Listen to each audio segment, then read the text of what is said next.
Joe Biden, who has just a couple months more to be president, sure has a lot that he could be doing, and perhaps he will. We'll get to that. But right now, he seems to be spending his time being mad that people are blaming him for what just happened, when I think a case could be made that he is one of the people most to be blamed.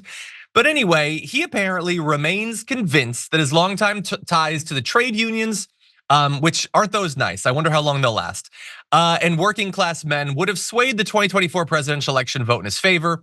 Right to the end of the campaign, he insisted that he would have beaten Donald Trump, and his circle of advisors apparently was very mad that there's a lot of finger pointing going on, I guess from people like me included, and they're not happy about that. They're especially bitter, we're told by Politico, over unnamed quotes in a Politico article claiming the president was the quote singular reason for the damning defeat, and saying a Democratic primary race would have given Harris more time and opportunity to run a better campaign. We'll get to other people they're blaming too, but hey, it's my turn. I want to blame people.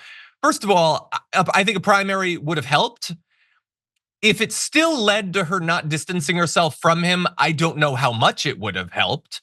But as we'll get to later in the show, she didn't actually need to do that much better in a couple states to have flipped this thing. But I do think there's like 1,000 things that are responsible, okay? And anyone who tells you there's only one, particularly if it's the one that they've always complained about, and hey, what do you know, they were right, you should question. But I do think that if you had to choose a thing that's in first place, how is it not Joe Biden? What is it supposed to be? It ain't Jill Stein. I don't even think it's Harris, although I think she's probably in the top 3 or whatever, but I think Joe Biden's the plurality, if not the majority. Is that being unfair? No, I think it is. I think that's absolutely fair. It's like, Joe, I love you. I do love Joe Biden. I think he's amazingly hilarious. He's said some of the dumbest things you can say.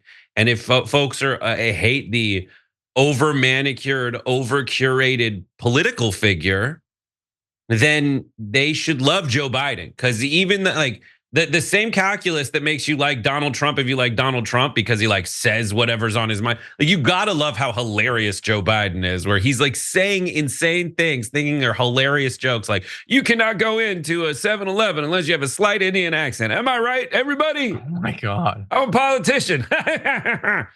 He's always done that stuff and we love him for it, even though the stuff he says is so stupid.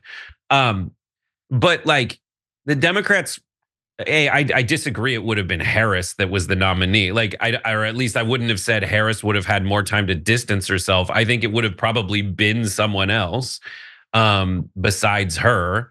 And I also think that the Democrats needed to say the thing that got Biden elected was that Trump couldn't actually manage America through a crisis. Since then, America is engaging kind of not, or at least not intervening too heavily in foreign crises, right? There are things we could get ourselves into that are giant powder kegs that we could very much wade our way into, that Biden is actually keeping us out of. But the perception is that there's just chaos everywhere. And when he face plants as hard as he did on the debate stage, he immediately started losing by a ton after that.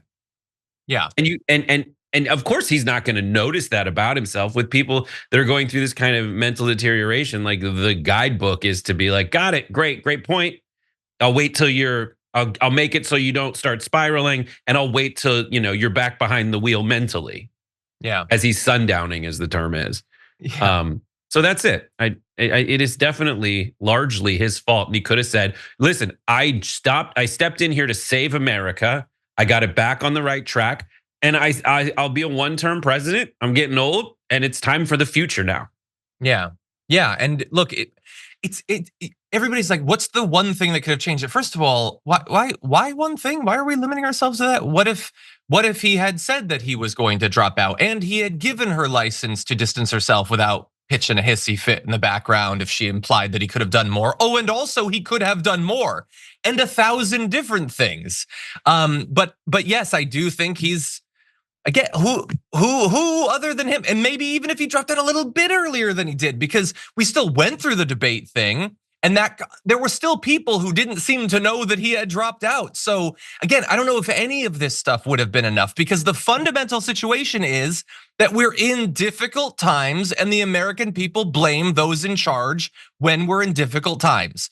That's fundamental. Now, he could have helped to make the times less difficult than they were. And I understand that he was stymied in various ways by Kirsten Sinema and the SCOTUS and the Republicans and all of that. I'm not stupid and I understand nuance.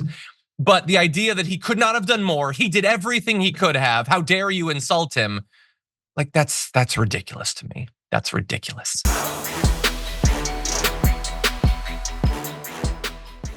When you click the join button and become a tier 2 member, you get access to all of our weekly top 10 lists. What are you waiting for?